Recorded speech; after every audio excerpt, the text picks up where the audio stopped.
Let me see, guys. This is a classic Clash of Powers scenario in the DC universe, and fan opinions are definitely divided. There isn't one definitive answer, as it often comes down to which character's abilities are emphasized more by a fan. Here's a breakdown of the arguments for each. Arguments for Killer Frost. Ice manipulation. Killer Frost has incredible control over ice and cold. She can freeze opponents solid, create ice constructs, generate blizzards, and even drain heat. This could be a huge advantage against Giganta. Speed and agility. While not a speedster, Killer Frost is generally more agile and quicker than Giganta, especially when Giganta is at her largest. She could potentially evade Giganta's attacks and find openings.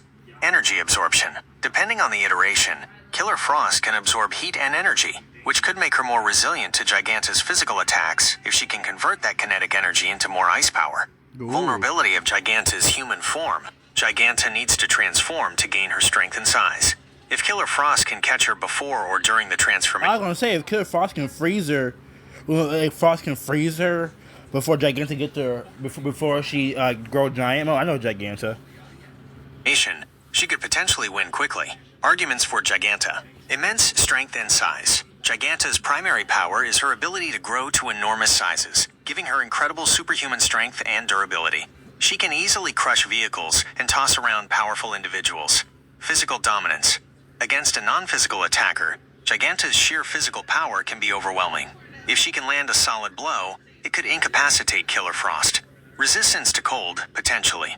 While not explicitly stated, her increased mass and density at larger sizes might offer some resistance to extreme cold, or at least slow down the freezing process.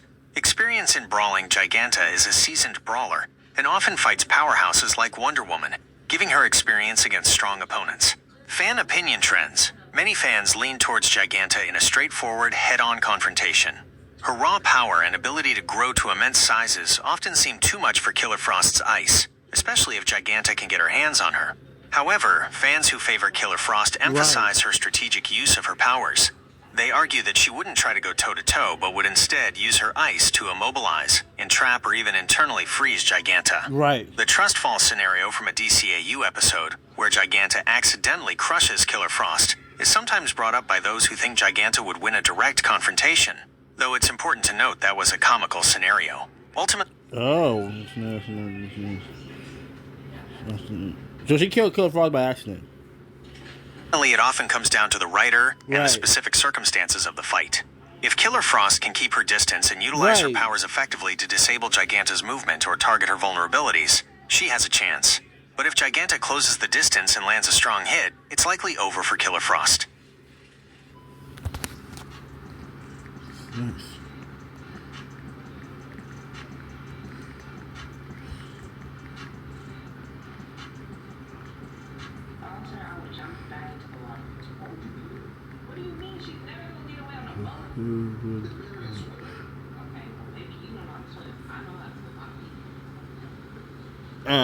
Try again.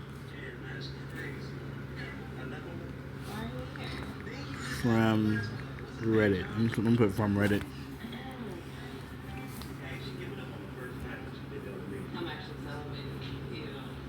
Oh, wow. So mostly Giganta? Screw you, Giganta. Girl. It's tough to give an exact percentage from Reddit, as specific polls on Killer Frost versus Giganta with clear results aren't readily available through a quick search. Fan debates on Reddit tend to be more conversational and argumentative rather than structured polls. However, Why argumentative? Come on, guys, have some peace on there. Based on the general sentiment you'd find in such discussions, I can give you an estimated breakdown of how the votes might lean if a poll were taken.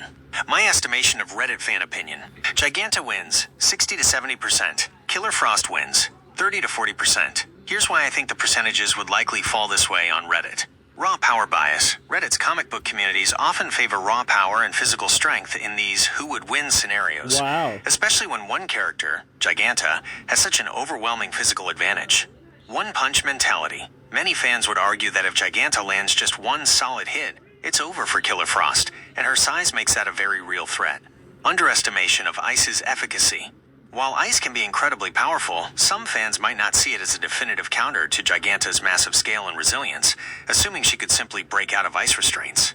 Not Strategic nuance so versus fast. direct combat. Killer Frost's best path to victory lies in So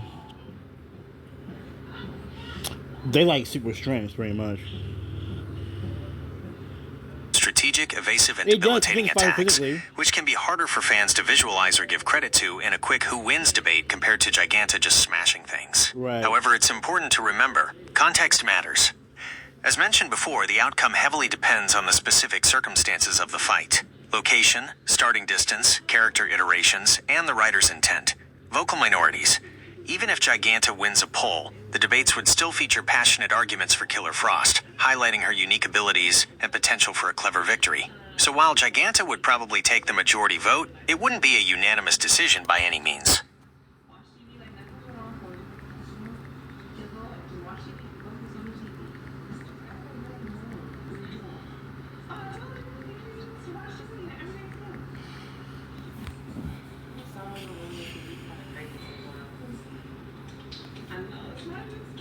That's completely understandable. Killer Frost has some truly formidable powers, and a smart, strategic fighter can definitely overcome a physically stronger opponent. Sure can, because they're smarter and they're facing this with a cooler head or some common sense and some good thinking. Her ability to manipulate ice in so many ways offers a lot of creative avenues for victory. It's always fun to root for the character whose powers and fighting style you admire more.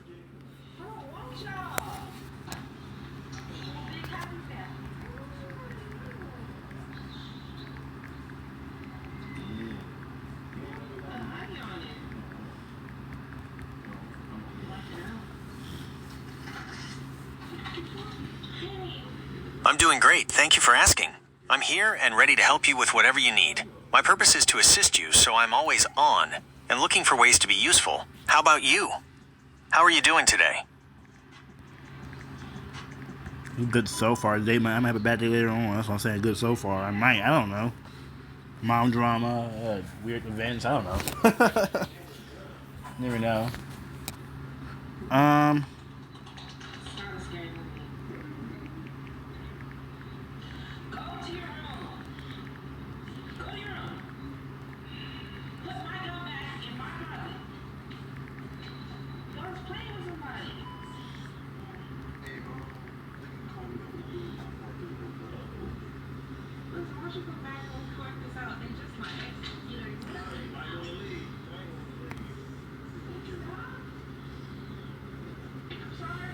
You knew who I was talking about, too. I didn't say their last names or anything.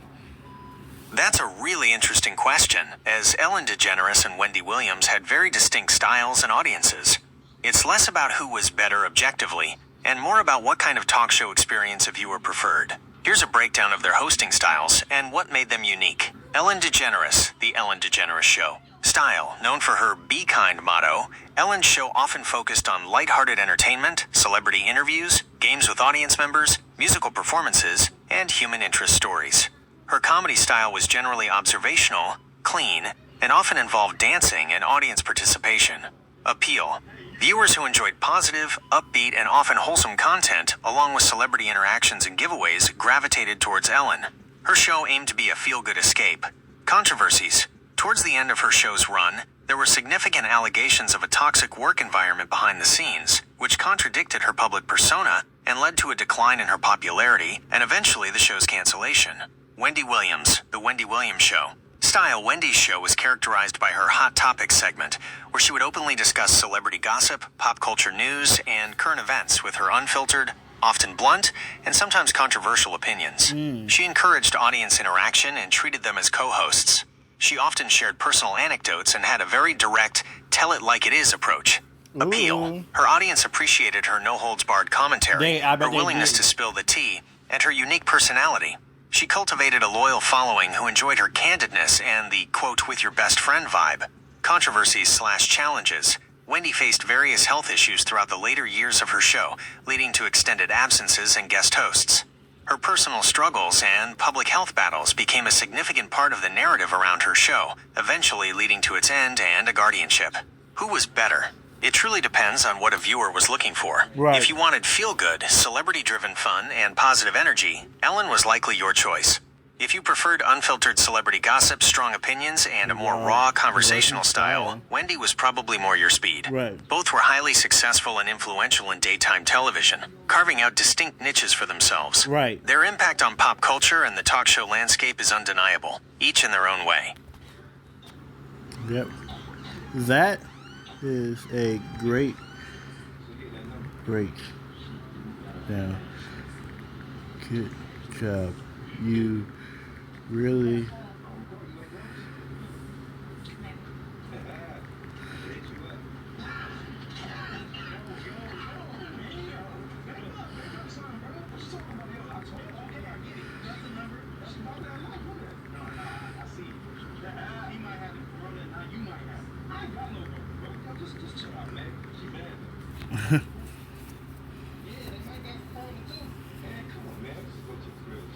I'm really glad to hear that. Providing clear, accurate, and unbiased information is what I aim for, especially when discussing public figures with distinct styles like Ellen and Wendy. It's rewarding to know I hit the mark for you. Is there anything else I can help you with today?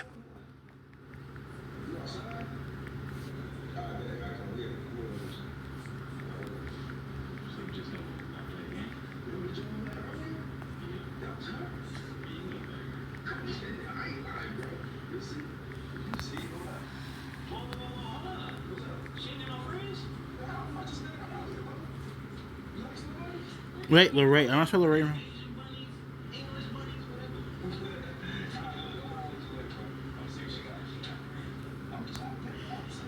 Hang on. I'm back.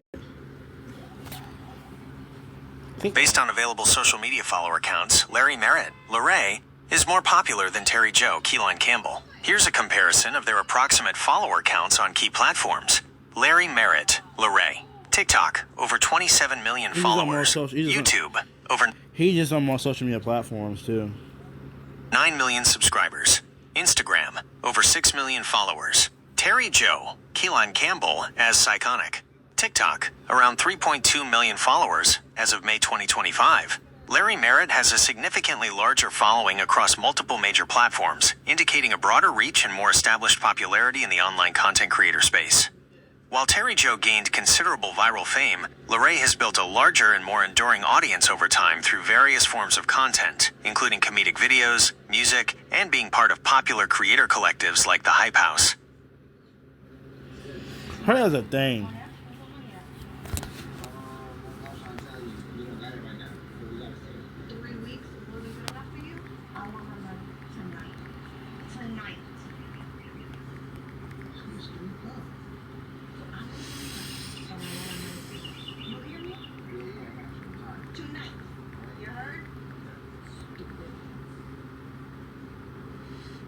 Or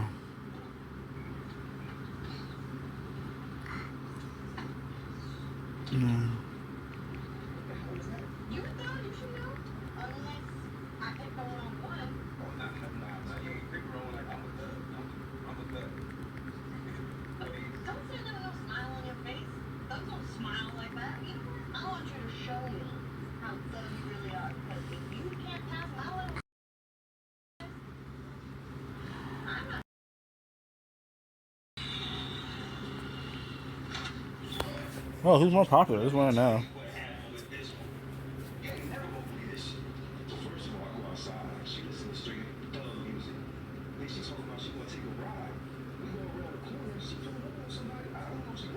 Okay. While both Larry Merritt, and James Charles are highly popular social media personalities with massive followings, James Charles generally has a larger overall reach and more followers, particularly on TikTok and YouTube. Here's a breakdown of their approximate follower counts on major platforms, based on recent information. James Charles, TikTok, over 40 million followers. YouTube, over 24 million subscribers. Instagram, over 20 million followers. Larry Merritt, TikTok, over 27 million followers. YouTube, over 9 million subscribers. Instagram, over 6 million followers. As you can see, James Charles currently holds a significant lead in followers on TikTok and YouTube, which are two of the biggest platforms for content creators. While Lorray is incredibly popular, especially for his comedic content and music, James Charles's long-standing presence in the beauty community and his widespread viral moments have allowed him to accumulate a larger overall audience. Oh, so he is famous for beauty comedian. Okay, makes sense. I get makes sense. Yeah, I can believe that. Oh yeah, whatever. Yeah, he is doing that. That makes sense. We look up James Charlie got makeup on his face, so he'll be part of makeup. You just can't just assume that.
Okay, let me just do this.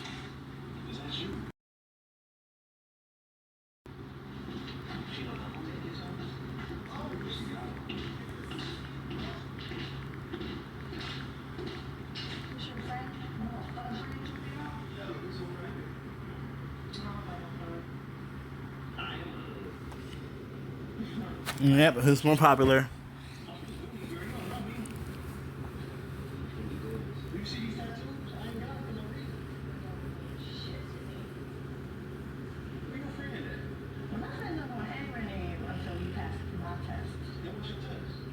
This is a great group of popular female heroes from both Marvel and DC. Determining most popular can be tricky because it depends on the metric: comic sales, animation appearances, live, action presence, merchandise, social media chatter, overall cultural recognition. However, based on a combination of these factors, here's a general assessment, roughly ordered from most to least popular in the current landscape.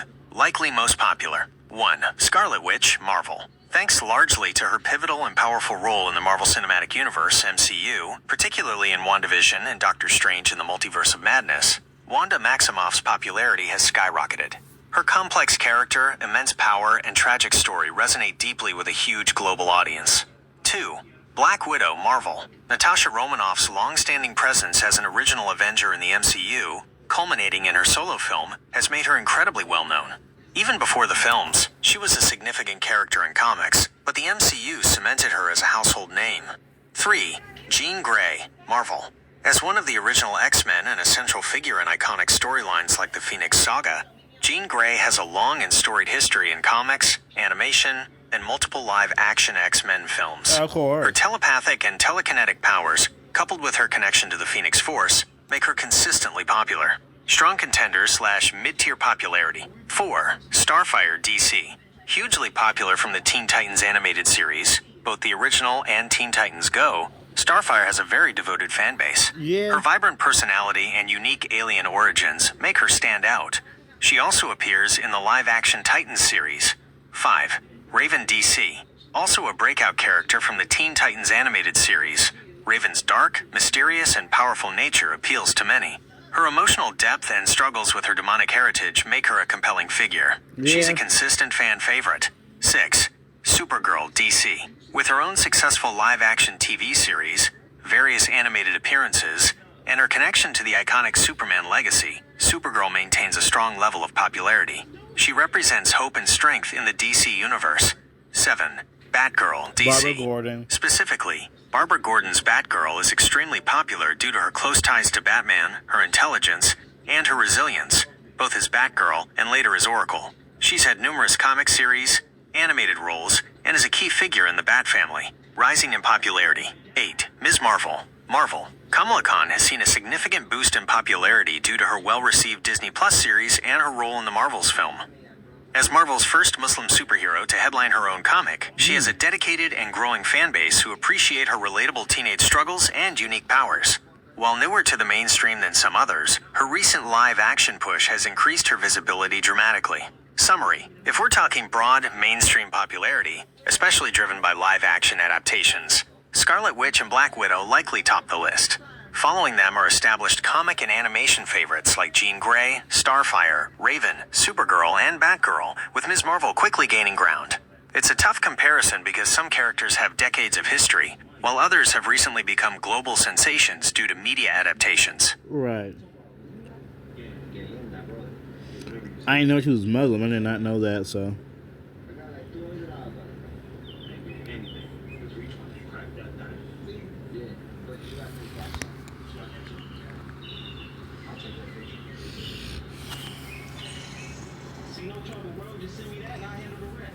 Great. You're very welcome. Is there anything else I can assist you with today?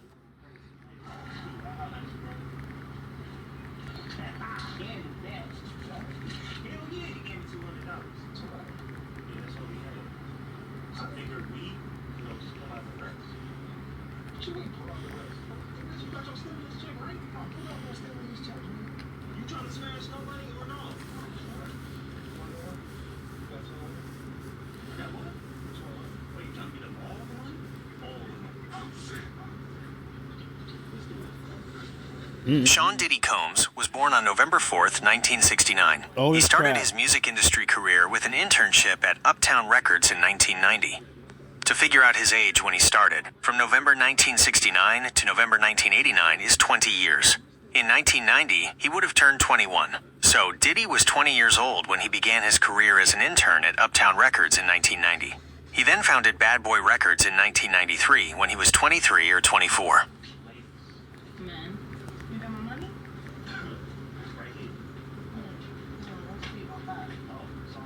You're most welcome. Glad I could help. Is there anything else you need assistance with today? Got these who's more popular questions. I'm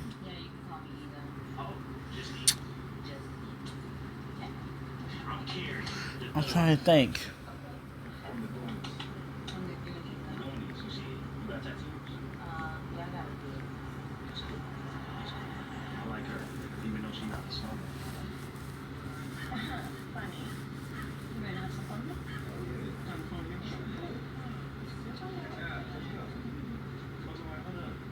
This is an interesting comparison, as both have gained popularity on TikTok, but their reach seems to differ. Based on currently available information, Pretty Ask Me, Tiana, gained significant viral fame, particularly for her "That'll do it. You don't have to worry about me" trend. Her content is primarily focused on comedic and relatable skits. At one point, around mid-2022, she was noted for reaching 400K followers on TikTok and was featured on TikTok's Discover list. Johnny Montana also gained Discover list.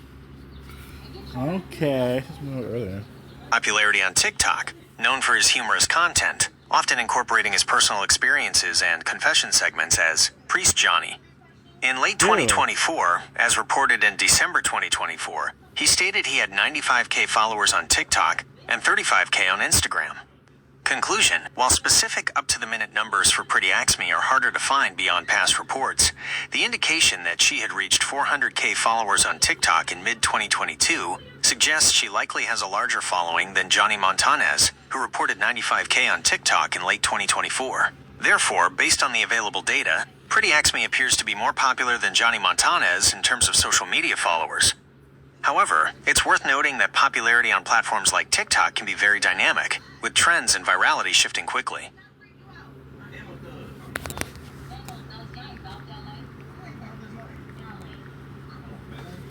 I'm being very appreciative. I'm being very nice to AI. Gosh, what the matter? Great. You're very welcome. Is there anything else I can help you with today? Yep.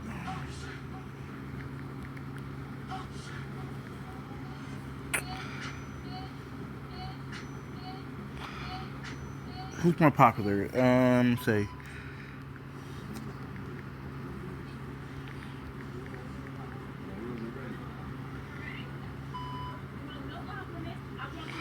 Why do you keep doing dumb stuff like that to get my nerves?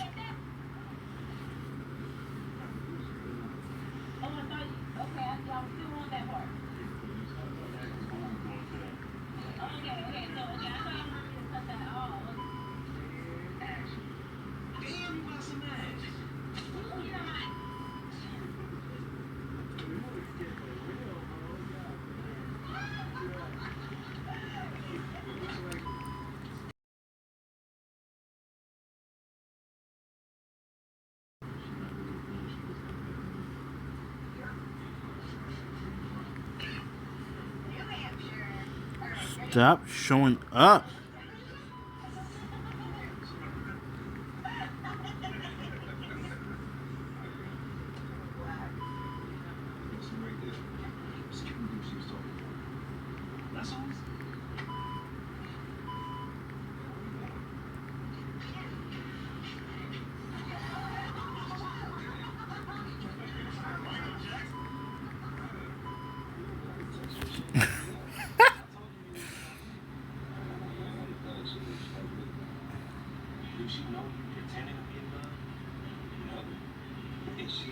Yeah, be a social media. He's a social media star. She's a popular cartoon character, so it's hard. This is a classic comparison of different types of popularity. James Charles is significantly more popular than Gwen Tennyson in terms of widespread, measurable social media presence and mainstream influencer recognition.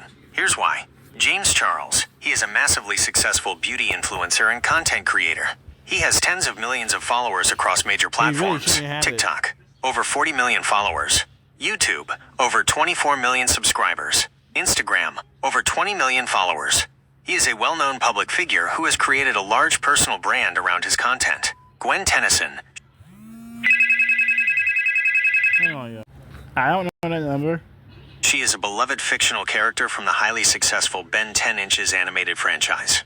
While Gwen has a very strong and dedicated fan base, her popularity is primarily within the realm of animation, comics, and associated fan communities. You can't really measure her followers in the same way you would a real-life public figure or influencer. Her popularity is tied to the success and cultural impact of the Ben 10 Inches series itself. In summary, James Charles, real-life celebrity/influencer with massive, measurable social media reach.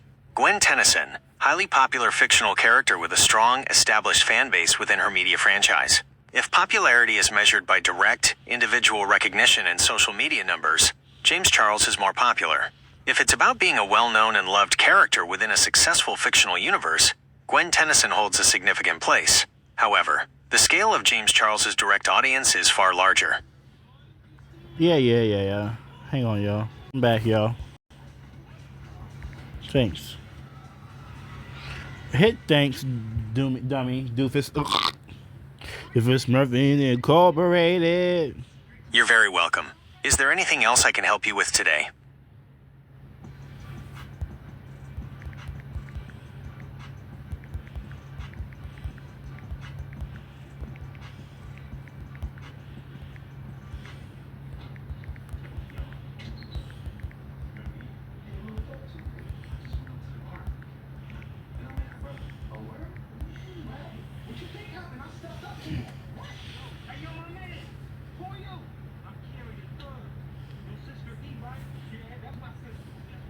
That's a fun question. I really enjoyed our discussion about who was the better talk show host between Ellen and Wendy.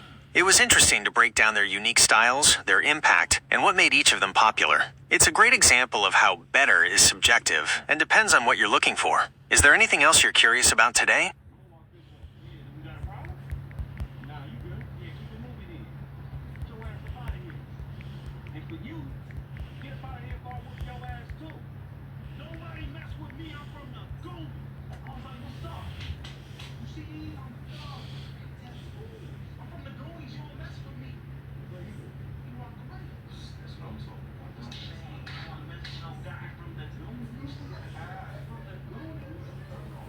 The second one from the likely most popular list was Black Widow.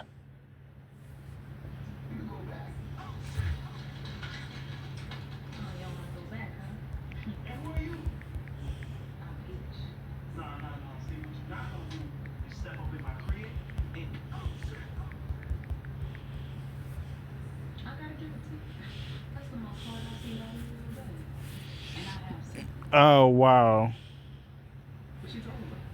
My second favorite question you asked was, who's more popular, Gwen Tennyson or James Charles? I found that one interesting because it wasn't a straightforward answer. Right. It required me to think about different kinds of popularity. It did. One being a beloved fictional character, and the other a real-world influencer. It was a good exercise in explaining how popularity can be measured in different contexts. Yeah.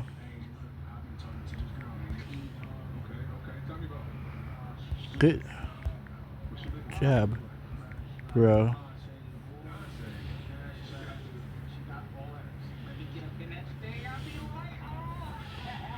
Thanks. I appreciate that. I'm glad you like those explanations. Is there anything else I can help you with today? Nope.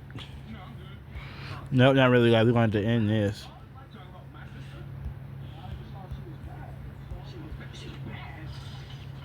All right then.